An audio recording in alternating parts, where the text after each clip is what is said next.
My name is Marcus Elliot, and I need to tell you about the 7 words that split my life into before and after.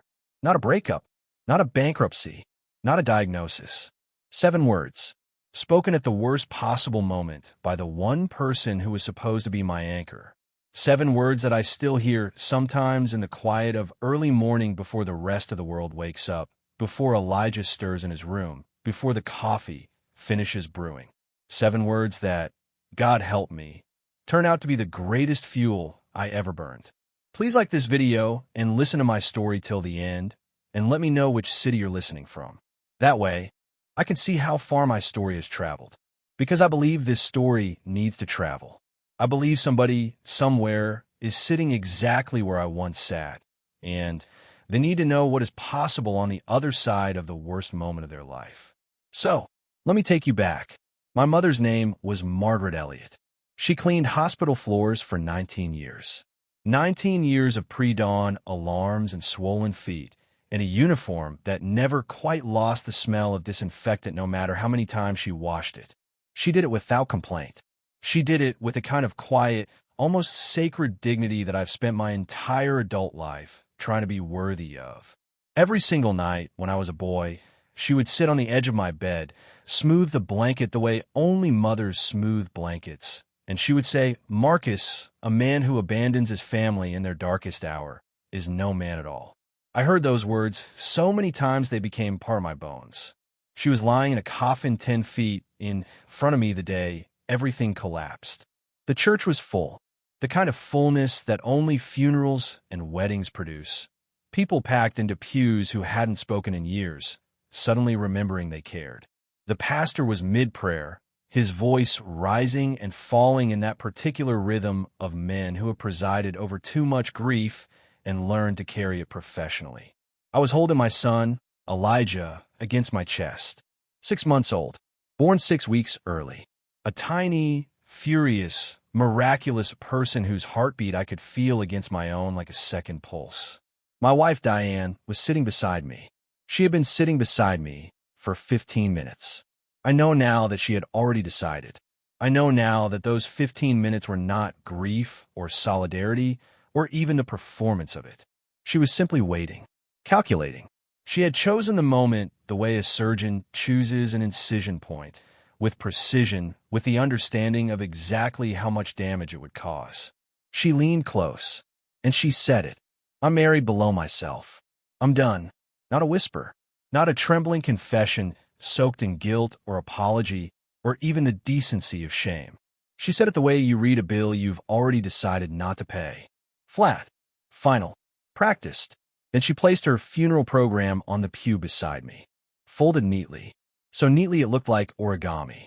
She stood up, and she walked out of the church while the pastor was still mid-prayer over my mother's coffin. I did not call her name. I could not. My throat had closed around something that was not quite air and not quite sound. I stood there with Elijah pressed against my chest, his small warmth against my heartbeat, and I stared at the empty seat, at that folded program, at the evidence of a woman who had sat beside me already decided, who had used my mother's funeral as her exit scene. My mother was 10 feet away in a coffin, and Diane chose that exact moment. I did not cry. I looked up at the coffin. I felt something leave me, some last softness, some last willingness to be broken by the people I had trusted most. And in the silence behind the pastor's prayer, I made a decision that nobody in that church heard. I was done too, but not the way Diane was done. She was done with me. I was done with the version of myself she had decided I would always be. That is a very different kind of done. Oh, because I need you to understand something before we go any further. The story does not end in that church. The story does not end in grief or collapse or bitterness. What I'm about to tell you over the next few parts is not a story about a man who was broken. It is a story about a man who was built, sometimes violently, sometimes in the dark, sometimes at 2 in the morning with formula powder on his funeral suit and a screaming premature baby in a kitchen that still smelled like his dead mother and his gone wife all at once. But built nonetheless. And the foundation was laid on that pew. The moment she walked out, she handed me something she never intended to give me. She handed me the specific, clarifying, irreversible knowledge of exactly who I was building for. My son, Elijah Marcus Elliot, 6 months old, 6 weeks premature, heartbeat against mine. I've got you, I had told in the hospital. I promise. I have never broken that promise. Not once. Not in 5 years of silence. Not in every boardroom, every exam hall, every 5 a.m. alarm. Every night I sat in a bathroom with my face in my hands so my son would never see me unfinished. But I'm getting ahead of myself. If you felt something in your chest just now, if something in this story is already touching something you've been carrying, stay with me. Because it is about to get harder before it gets better. And the better, I promise you, is worth every single word. Part 2 is coming. And it starts at 2 in the morning, in a kitchen that smells like grief, with a 6-month-old baby and a man who has nothing left but a promise he intends to keep. Nobody talks about the weeks after. Everyone wants the dramatic moment. The door slammed. The final words. The cinematic exit. They want the part that makes a clean story. Nobody asks about 2 in the morning on a Tuesday when a 6-month-old premature baby is screaming and you have formula powder on your funeral suit because you haven't had time to change and your mother is dead and your wife is gone. And you're standing in a kitchen that still smells like her perfume. That was my life for 4 months. Elijah had been born 6 weeks early. Emergency C-section. 3 days where I did not know if either of them would survive. I slept in a hospital corridor on a plastic chair. My spine curved in the shape of a man who does not dare sleep properly in case the world changes while he is unconscious. And when they finally let me hold him, this tiny, furious, translucent little person with his fists balled up like he was already angry at everything, I told him through a voice I could barely control. I've got you. I promise. Diane had struggled after he came home.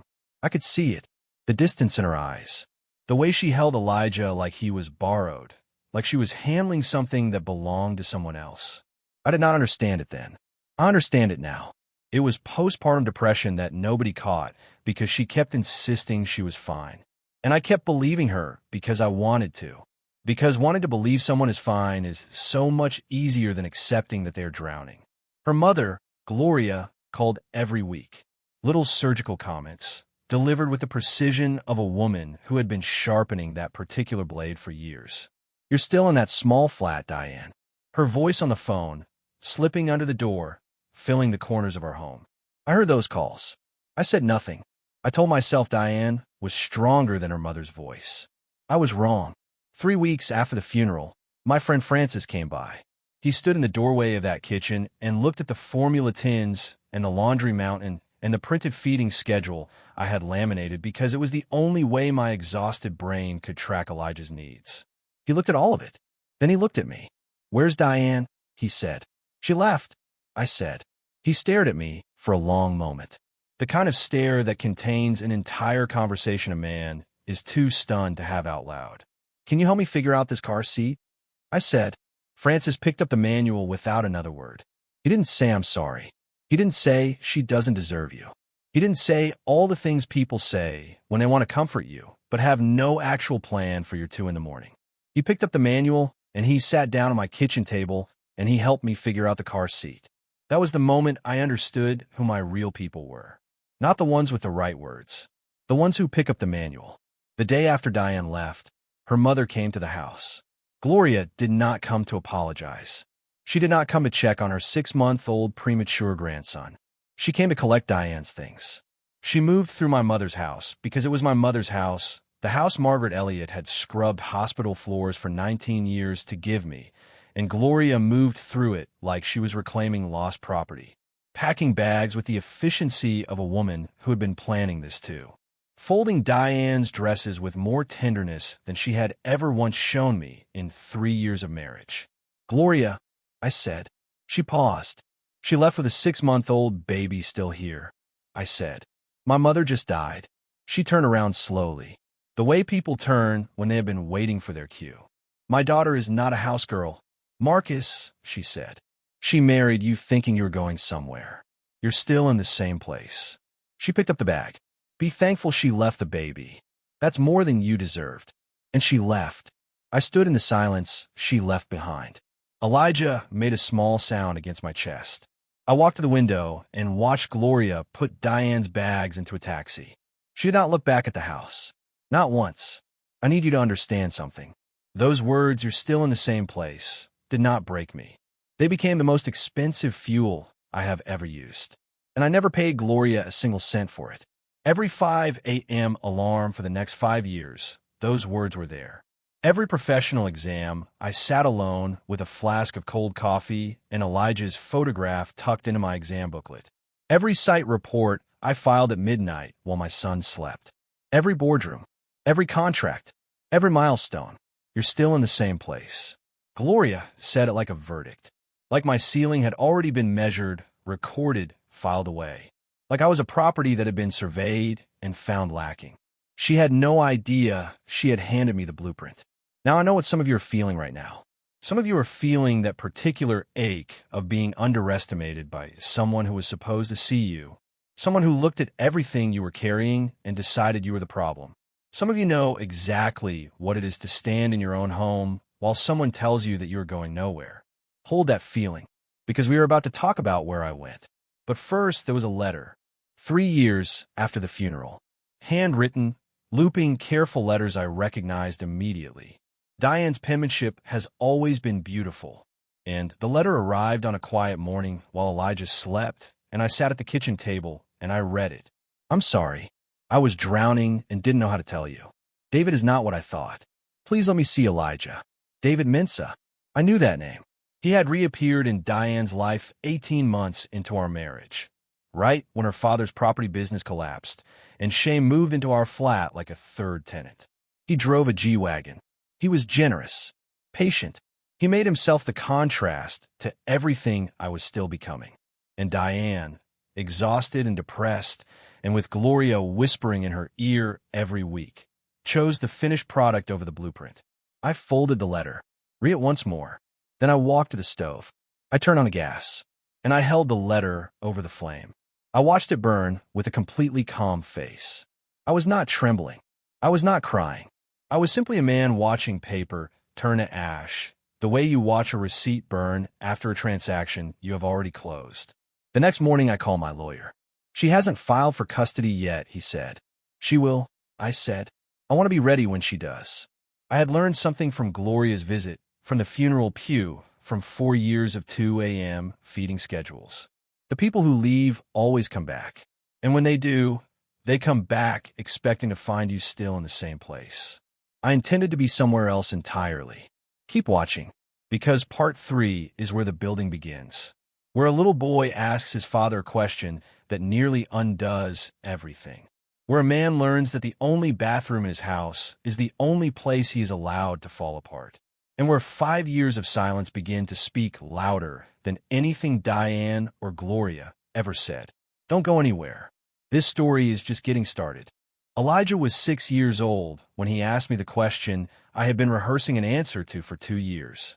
It was bedtime, winter, the kind of night where the quiet feels heavier than usual, where the whole world seems to have gone inside and closed its curtains.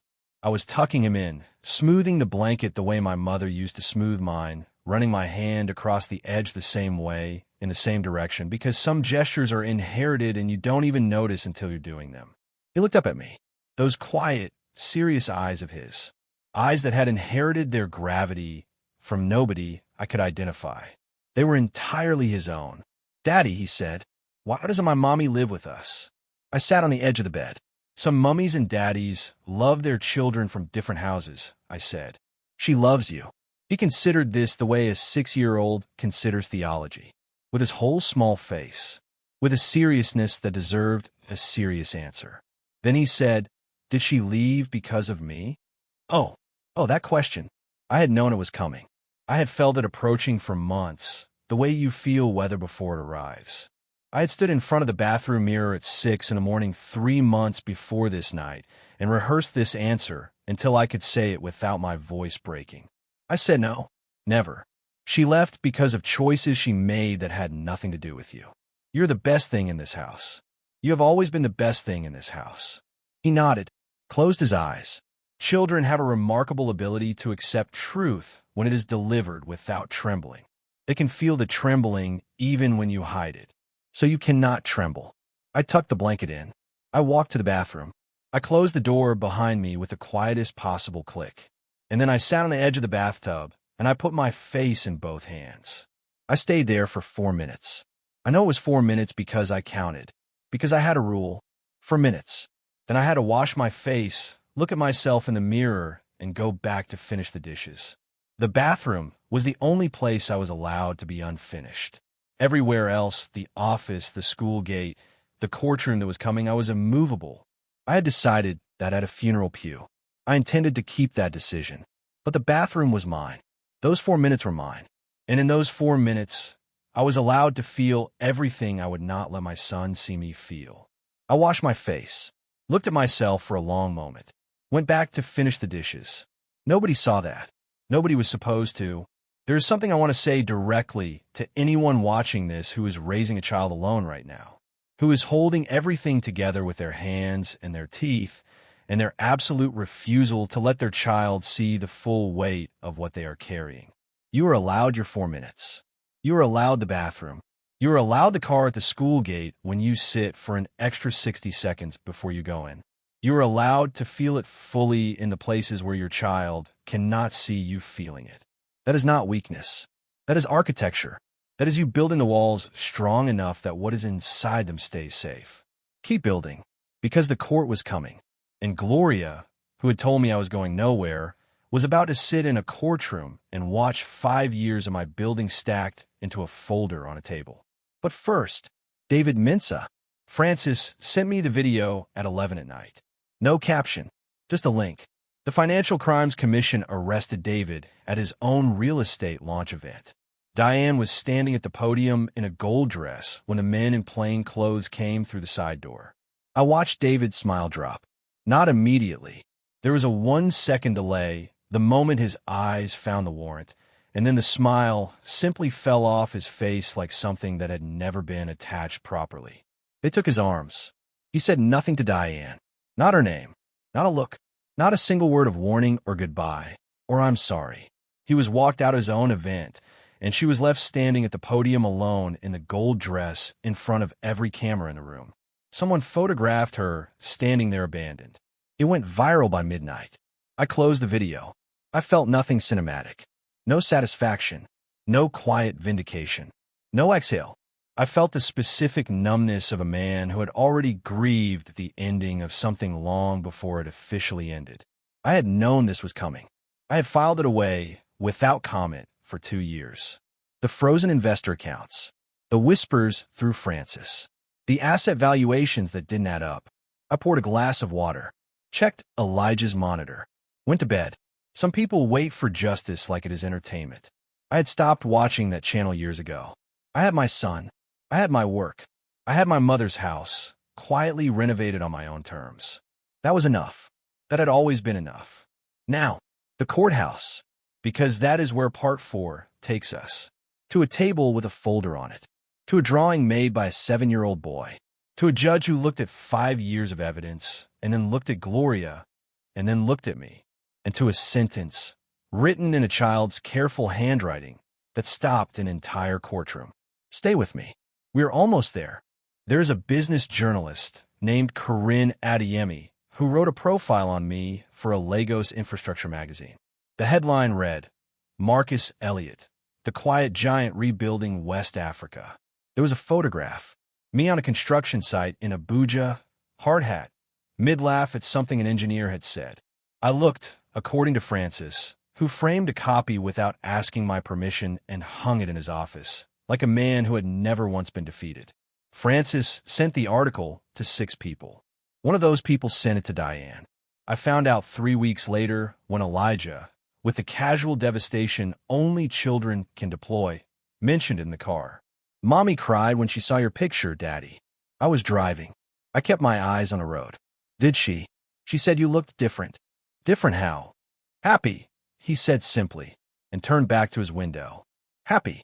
I had earned 4 professional certifications in 5 years. I had filed reports from hotel rooms in 3 countries. I had sat in boardrooms where men twice my age deferred to my judgment on contracts worth $200 million. I had done all of it with one address in my head. My mother's house. Elijah's bedroom. The small kitchen where Gloria had told me I was going nowhere.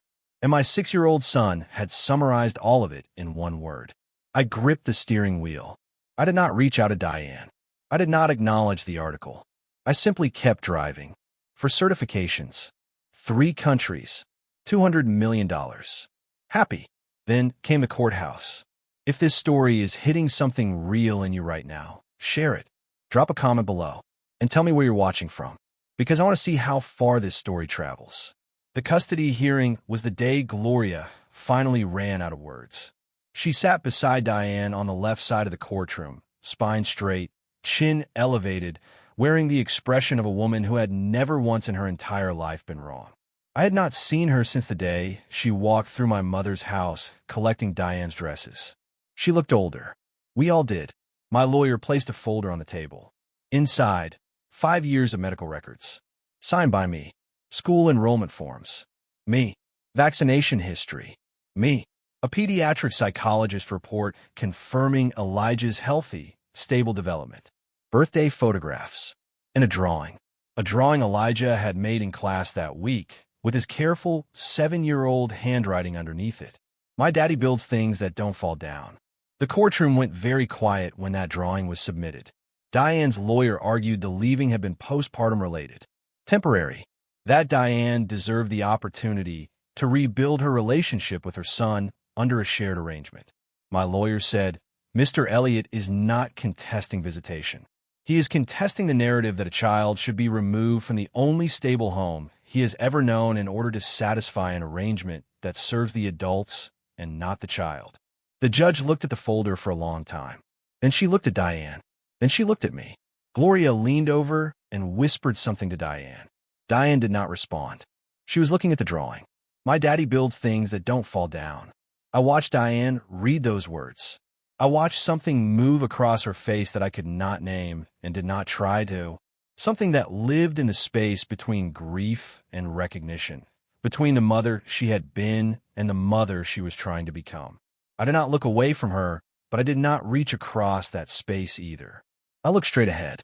Diane came to Elijah's school Christmas play without telling anyone. I found out afterward, from his teacher, that a woman had been sitting at the back, crying quietly, and had left before the lights came up. I knew immediately. Elijah had been the narrator.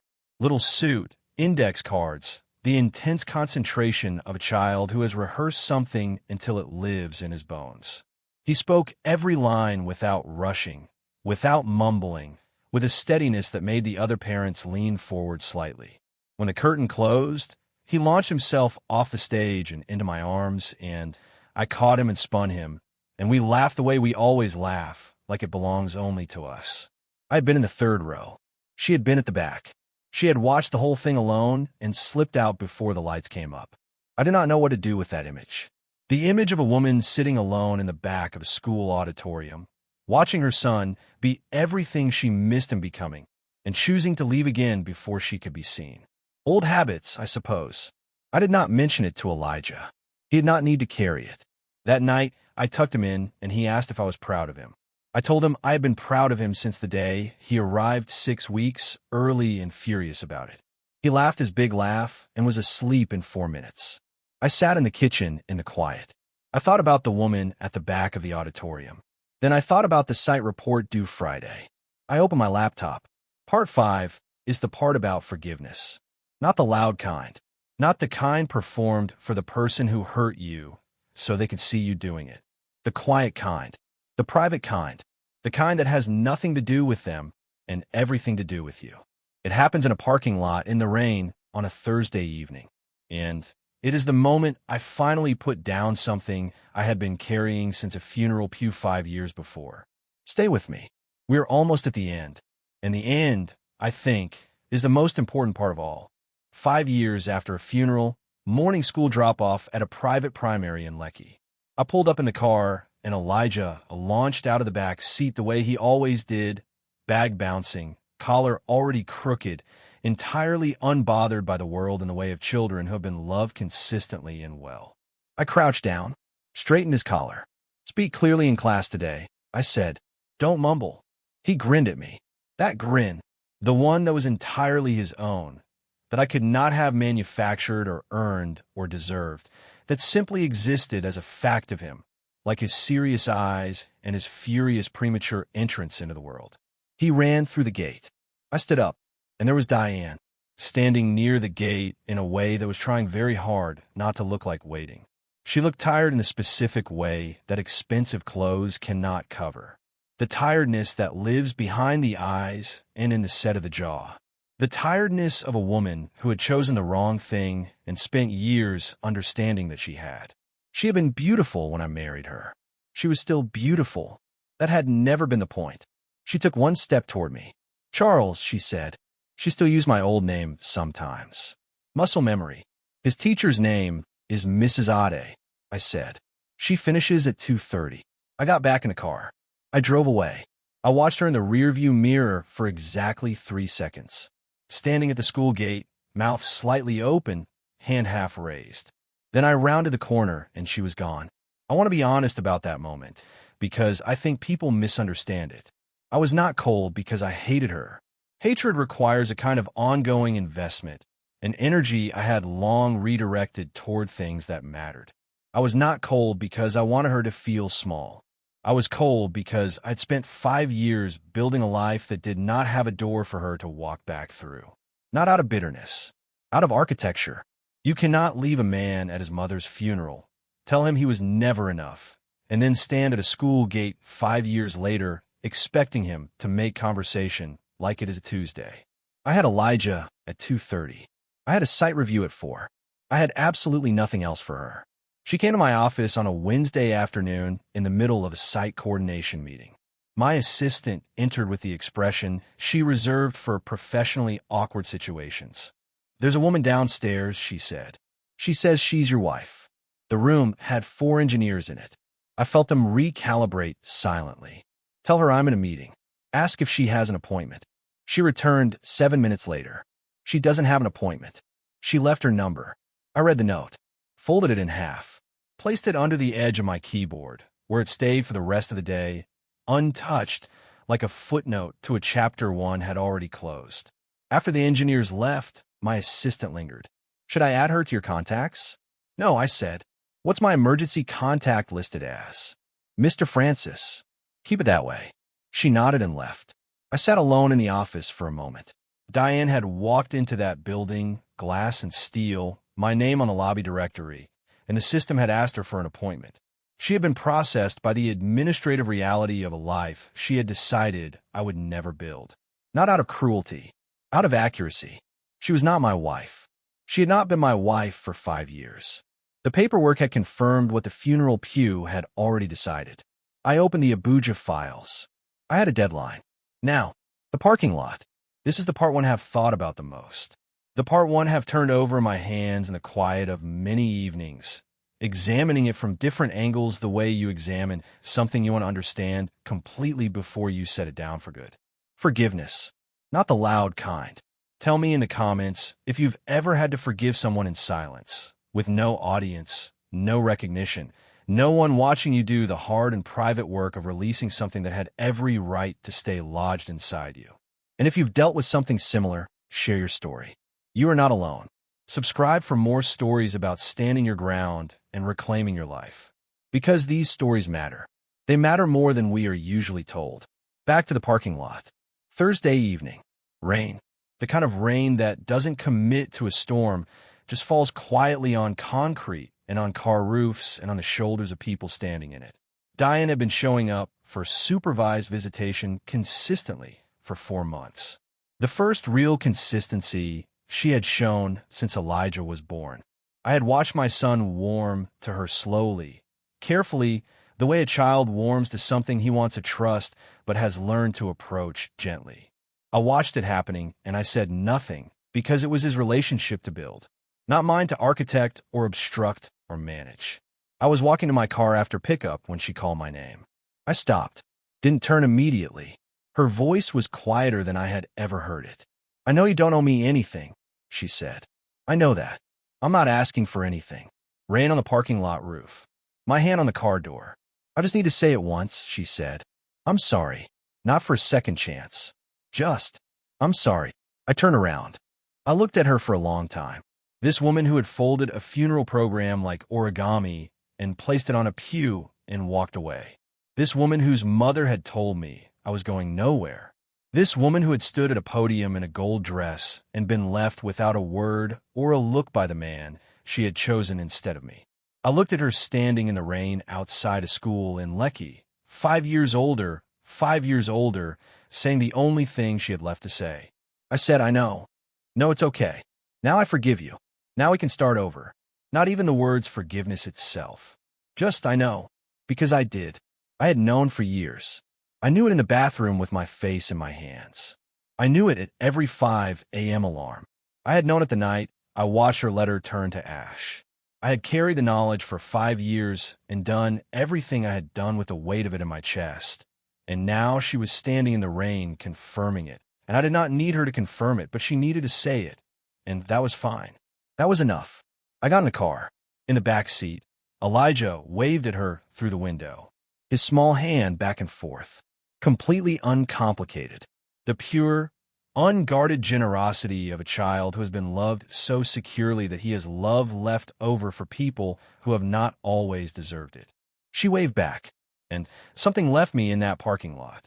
Something I had been carrying since a church pew at my mother's funeral. Not love, not anger. Something older and heavier than both. Something that had served its purpose. Something I no longer needed to carry because I had already built everything it was supposed to build. I drove out of the parking lot. I did not check the mirror. Some men forgive loudly so the person who hurt them can hear it. They want the audience, the acknowledgement, the recognition that they were the bigger person. I understand that. There is nothing wrong with needing to be seen in your forgiveness. But I've been the bigger person in a bathroom at 2 in the morning with formula powder on a funeral suit. I have been the bigger person at every 5 a.m. alarm. I have been the bigger person in every exam room, every boardroom, every courtroom, every school gate. I have been doing it for 5 years in complete silence. I did not need an audience for the ending. My mother always said a man's real character isn't what he does in his best moments. It is what he builds in his worst ones. Marcus Elliot cleaned hospital floors for 19 years so her son could have a future. She told him every night that a man who abandons his family in their darkest hour is no man at all. She raised a man who did not abandon, who held his 6-week premature son in a hospital and made a promise and kept it every single day for every single year in every single silence. What did I build in my worst moments? I built a son who speaks clearly and doesn't mumble. A son with serious eyes that belong entirely to him. A son who waves at his mother, even when he has every reason not to. A son who sat in a classroom at 7 years old and drew a picture of his father and wrote underneath it, in careful handwriting, the truest thing anyone has ever said about me. My daddy builds things that don't fall down. I think my mother would have been proud of that. I know I am. And if you have made it to the end of this story, if you sat with Marcus Elliot through 5 parts, through the funeral pew and the 2 a.m. kitchen and the bathroom floor and the courtroom and the parking lot in the rain, then I want to say something to you directly. Whatever you are carrying right now, whatever someone has said to you about your ceiling, about where you are, about where you will never get to, whatever pew you are sitting on right now, holding the thing you love most, watching someone walk away, they cannot take the promise. They can take the seat beside you. They can fold their program like origami and walk out during the prayer. But they cannot take the promise you have already made to the thing most worth building. Keep building. My name is Marcus Elliot. I build things that don't fall down. And so do you.